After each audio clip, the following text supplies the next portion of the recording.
warahmatullahi wabarakatuh. Perkenalkan, saya Nanda Amila Fitriani. Saya akan memaparkan laporan orientasi P3K tahun 2025 Rencana Aksi Perubahan yang berjudul Kepatuhan Penggunaan APD di Poligigi Rumah Sakit Umum Daerah Arjawinangun.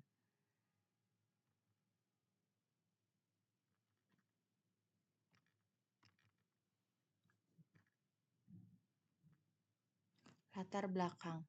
Orientasi pegawai pemerintah dengan perjanjian kerja menjadi salah satu bentuk pelaksanaan pengembangan kompetensi pegawai pemerintah dengan perjanjian kerja P3K yang wajib diikuti oleh para P3K yang baru diangkat.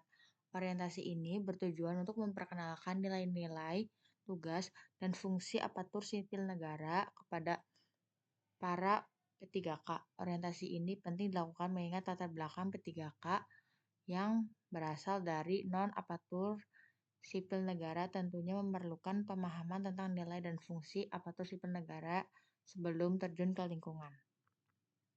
Tenaga kesehatan memiliki resiko terpapar infeksi silang dan penyakit menular. Jenis penyakit menular diantaranya TB paru, hepatitis, HIV, ISPA, dan lain-lain. Infeksi silang adalah perpindahan penyakit antara pasien dan petugas kesehatan dalam lingkungan kesehatan. Perpindahan infeksi memerlukan beberapa persyaratan yaitu adanya sumber infeksi, perantara, dan cara perpindahannya, upaya mencegah terjadinya infeksi silang pada petugas kesehatan, maka perlu menggunakan alat pelindung diri atau APD. Keselamatan kerja membutuhkan perhatian khusus. Pada umumnya, penyebab kecelakaan kerja adalah keserobohan dan kelalaian. Oleh karena itu, perlu dilakukan tindakan untuk mencegah atau meminimalkan terjadinya kecelakaan kerja dengan membina maupun mengembangkan kesadaran dan kepatuhan dalam penggunaan alat pelindung diri. APD perlu diimplementasikan di ruangan poligigi dan mulut agar tidak terjadinya penyakit akibat kerja, serta menjaga keselamatan pekerja itu sendiri dan orang di sekelilingnya. Maksud dan tujuannya yaitu ada 3. Mencegah kecelakaan kerja, mencegah penyakit akibat kerja, menjaga keselamatan dan kesehatan pekerja. Waktu dan tempat kegiatan orientasi terhitung mulai tanggal 1 Maret 2024 sampai dengan 28 Februari 2029. Kegiatan ini bertempat di Poligigi dan Mulut Rumah Sakit Umum Daerah Arjawinangun. Nilai dan etika pemerintah Kabupaten Cirebon. 1. Visi dan misi.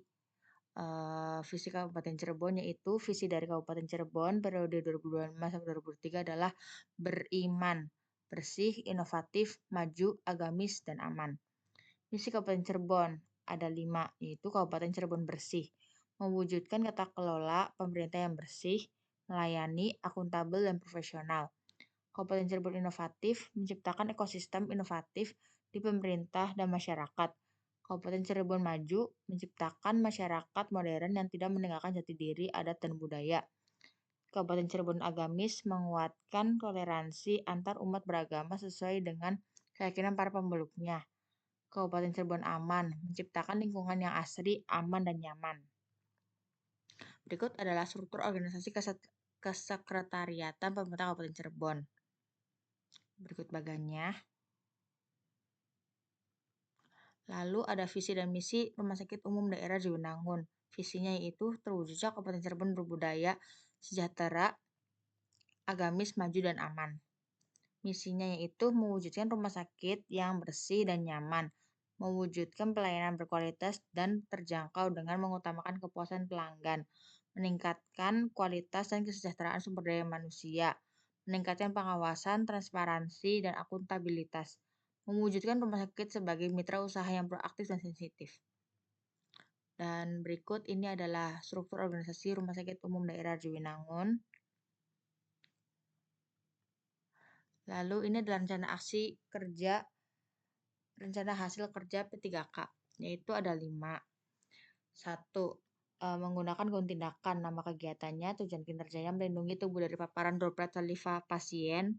Indikator pencapaiannya 100% menurunkan risiko terpapar oleh saliva pasien dan kepada operator baik dokter maupun asisten poligigi. Waktu perolehannya tahun 2024 sampai dengan tahun 2029. 2. Menggunakan masker. Tujuan kinerjanya itu melindungi alat-alat pernapasan seperti hidung, mulut dari partikel yang berbahaya.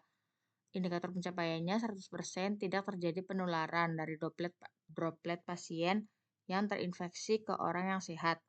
Waktu perolehannya tahun 2024 sampai dengan tahun 2029. Lalu yang ketiga, nama kegiatannya menggunakan handscoon. Tujuan kinerjanya yaitu melindungi tangan dari kontak bahan kimia, serta melindungi dari goresan benda runcing dan tajam. Indikator pencapaiannya yaitu 100% tidak terjadi penularan penyakit dari saliva pasien, dan iritasi dari bahan kimia. Waktu perolehannya tahun 2024 sampai dengan tahun 2029. Nama kegiatan yang keempat yaitu menggunakan sepatu pelindung safety shoes. Tujuan kinerjanya melindungi kaki dari kejatuhan benda tajam dan larutan kimia. Indikasi pencapaiannya yaitu 100% meminimalkan terjadinya kecelakaan kerja. Lalu waktu perolehannya sama 2024 sampai dengan 2029. Dan yang kelima yaitu nama kegiatannya menggunakan face shield. Tujuan kinerjanya yaitu melindungi mata dan wajah dari bahaya benda tajam, carian saliva dan bahan kimia. Indikator pencapaiannya yaitu 100% meminimalkan terjadinya percikan partikel yang masuk ke dalam mata. Waktu perolehannya tahun 2024 sampai dengan 2029. Berikut adalah dokumentasi contoh penggunaan APD yang baik dan benar. Kesimpulannya yaitu APD atau alat pelindung diri sangat penting bagi tenaga kesehatan yang melakukan kontak langsung dengan pasien. Dengan memahami pentingnya alat pelindung diri dan menggunakan APD dengan benar, kita dapat meningkatkan keselamatan kesehatan di tempat kerja.